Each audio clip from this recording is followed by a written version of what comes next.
আমি পদ্মজা, লিখেছেন এলমা বেহরোজ। 13তম পর্বে আপনাদের সাথেই আমি আছি, মোহাম্মদ আব্দুল কাদের রাকিব। ভোরের আলো পড়তেই পূর্ণা, প্রেমা, বসন্তী ও প্রান্ত হাওলাদার বাড়িতে এসে উপস্থিত হলো। তাদের চোখে মুখে পদ্মজাকে দেখার আকুলতা। নিজেদের চোখে পদ্মজাকে দেখতে চায়। গলার ক্ষতচিহ্ন লুকিয়ে রাখতে পদ্মজার গলায় মাফলার জড়িয়ে নিল। তার ঘরের সামনে একজন লোক সবসময় পাহারা দিচ্ছে, সঙ্গে রয়েছে লতিফার সতর্ক দৃষ্টি। পূর্ণা, প্রেমা ঘরে প্রবেশ করেই আপা বলে চিৎকার করে পদ্মজাকে জড়িয়ে ধরল। বোনদের দেখে যেন প্রাণ ফিরে পেল পদ্মজা। আনন্দশ্রু তার চোখে টলমল করে উঠল। সে দু বোনের মাথায় স্নেহচুম্বন করে বলল, আমার বোনেরা। প্রেমার দৃষ্টি পদ্মজার গালের ক্ষতস্থানে পড়তেই সে উদ্বিগ্ন হয়ে জিজ্ঞাসা করল, আপা, তোমার গালে কি হয়েছে? হাসার চেষ্টা করে বলল পদ্মজা, সামান্য একটু আঘাত লেগেছে। ক্ষতস্থান স্পর্শ করে পূর্ণা বলল, এত বড় আঘাত কিভাবে পেলে? কবে হলো? এমন সময় ঘরে প্রবেশ করলো আমির। পূর্ণার প্রশ্নের উত্তর দিল সেই। ঢাকা যাওয়ার পথে একটা দুর্ঘটনা হয়েছিল। পদ্মজা আমিরের দিকে তাকালো। রাতের পর তাদের আর দেখা হয়নি। ভোর রাতে রেদওয়ান তাকে অন্দরমহলে নিয়ে এসেছে। পদ্মজার দিকে দৃষ্টিপাত না করেই টেবিল থেকে কলম তুলে নিয়ে আসছি বলে চলে গেল আমির। পূর্ণা উত্তেজিত হয়ে প্রশ্ন করল, আপা, দুর্ঘটনা মানে কিভাবে? কি হয়েছিল? পদ্মজা মিথ্যা বলতে অস্বস্তি বোধ করছে। সে বলল, যা হয়েছে হয়ে গেছে, এখন তো ভালো আছি। দুর্ঘটনার স্মরণ করে কি লাভ? এ নিয়ে আমি কোনো আলোচনা করতে চাই না। হৃদয় ব্যথার ভরে উঠল পূর্ণার। পদ্মজার সুকোমল গালে ক্ষতচিহ্নটি কি ভয়ঙ্কর দেখাচ্ছে। বোনকে জড়িয়ে ধরল সে। পদ্মজা অনুভব করল পূর্ণা কাঁদছে। মেয়েটার ভালোবাসা বিস্মিত করে তুলল পদ্মজাকে। সে পূর্ণার মাথায় হাত বুলিয়ে দিয়ে বলল, কাঁদিস না। এতটুকুর জন্য কেউ কাঁদে নাকি? মনে হচ্ছে আমিই ব্যথা পেয়েছি। বোনকে সামনে দাঁড় করিয়ে দুই গাল টেনে আহ্লাদ করে পদ্মজা বলল, আমার কাঁদুনি বোনটা। হাসলো পূর্ণা, তার সঙ্গে হাসলো পদ্মজাও। হাসলো প্রেমা, প্রান্ত, বসন্তী। হঠাৎ পদ্মজার মনে পড়ে গেল পাতালপুরীর সে অসহায় মেয়েদের কথা। তাদেরও তো মা, বোন, ভাই আছে, বাবা আছে। হয়তো আশায় বুক বেঁধে আছে একদিন তাদের মেয়ে বোন ঘরে ফিরে আসবে।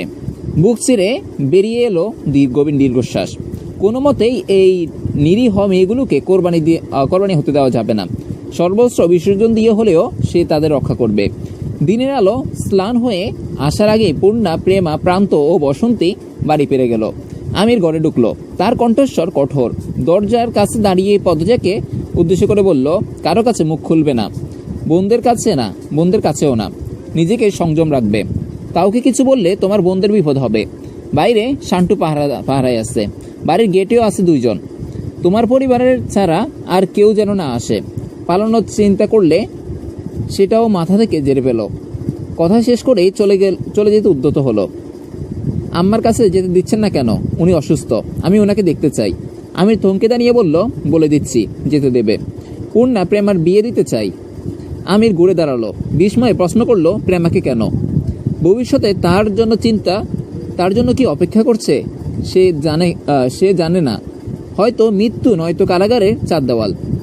তার আগে সে নিজের বোনটার জীবনকে ঠিকঠাক গুছিয়ে দিয়ে যেতে চায়। কিন্তু মুখে এসব কিছু প্রকাশ করলো না। শুধু বলল, বিয়ের বয়স হয়েছে, তাই দিয়ে দেব।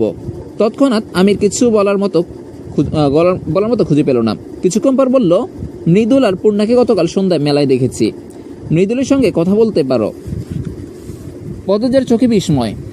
কি করছিল ওরা? মেলায় কি করতে যায়?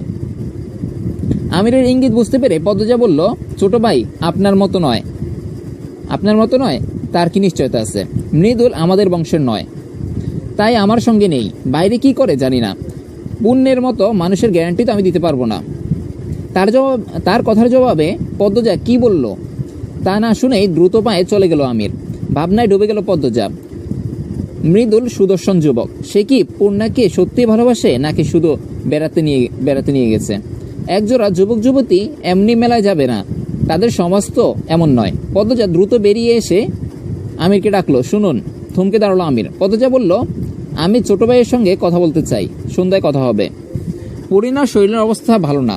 পদ্মজা সব জেনে যাওয়ার পর তার অসুস্থতা বহুগুণ বেড়ে গেছে। মৃত্যুর নিঃশব্দ পদচারণা তিনি অনুভব করতে পারছেন। পদ্মজা ঘরে ঢুকে দেখলো পরিণা চোখ বুজে শুয়ে আছেন।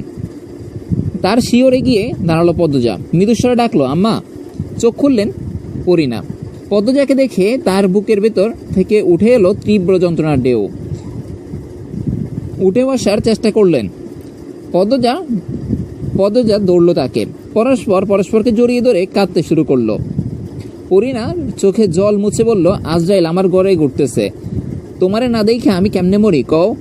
এসব বলবেন না আম্মা, আমার মা নাই, আপনি আমার মা। পরিণা দীর্ঘশ্বাস ফেলে বললেন, এখন আমি শান্তিতে মরতে পারুম, তোমারে আমার অনেক কথা কওন আছে পদ্ম। পরিণা একটা হাত নিজের মুঠোয় নিয়ে ভারী কণ্ঠে পদ্মজা বলল, আপনার ছেলের সম্পর্কে সব জানি আম্মা, আমার বিশ্বাস করতে খুব কষ্ট হচ্ছে। ঘৃণার ছায়া দেখা গেল পরিণার মুখে। বাবু আমার গর্বে কলঙ্ক করছে পদ্ম, বাবু আমার গর্ব কলঙ্ক লাগাইছে। আম্মা আপনি উত্তেজিত হবেন না, আমি তোমারে কইতে গিয়াও কইতে পারি নাই, আমার মাফ কইরা দাও। তোমার জীবনটা আমার কুলাঙ্গার সন্তান লাইগা নষ্ট হইয়া গেছে। ও মা গো, ওরা তোমারে মারছে? না আম্মা, আমার কেউ মারেনি, আপনি শান্ত হন, আমি চলে এসেছি, আপনি সুস্থ হয়ে যাবেন, আপনার আর কষ্ট হবে না। হঠাৎ পরিণার চোখে ক্রোধের আগুন জ্বলে উঠল। আমি যদি মইরা যাই, তুমি ভাবুর বাপের মাথাটা কাইটটা আমার কবরে রাইখা আইবা, আমার আদেশ এইটা, তাহলেই আমার আত্মা শান্তি পাইব। পরিণা অস্থির হয়ে উঠলেন, শ্বাস নিতে তার কষ্ট হচ্ছে, রাগে কাঁপনে শরীর, বিছানায় কটু দুর্গন্ধ। দুই হাতে জড়িয়ে ধরে তাকে শান্ত করার চেষ্টা করলো পদ্মজা। বলল, শান্ত হন, আল্লাহ সব পাপের শাস্তি আগে থেকে নির্ধারণ করে রেখেছেন, একদিন সবার শাস্তি হবে। শয়তানের বাচ্চা আমার লগে কি করছে তোমারে সব কইতে চাই, তুমি হুনো আমার কথা, সব শুনবো আম্মা, সব শুনবো। লতিফা বাবু বলছে খাবার নাকি আর খাচ্ছেন না, এখন কিছু খেয়ে ওষুধ খাবেন, এরপর ঘুমাবেন।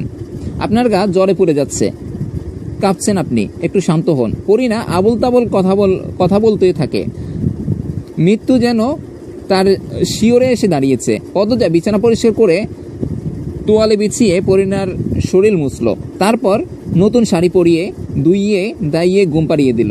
মানুষটি অতীত কতটা ভয়াবহ পদ্মজা জানে না, তবে জানতে চায়। মা হেমলতার বলা একটা কথা তার খুব মনে পড়ছে। তিনি প্রায় বলতেন, প্রতিটি মানুষ কোনো না কোনো উদ্দেশ্য নিয়ে জন্মগ্রহণ করে। যদি কথাটা সত্যি হয়, তবে হাওলাদার বংশের শেষ পুরুষদের ধ্বংস করাই কি তার জন্মের উদ্দেশ্য? আজ এই ছিল আমাদের আজকের পর্ব। পরবর্তী পর্বগুলো পেতে অবশ্যই চোখ রাখুন আমাদের স্বপ্নভবন ডায়েরি ইউটিউব চ্যানেলটিতে। ভালো থাকবেন, সুস্থ থাকবেন। আসসালামু আলাইকুম ওয়া রাহমাতুল্লাহি ওয়া বারাকাতুহু।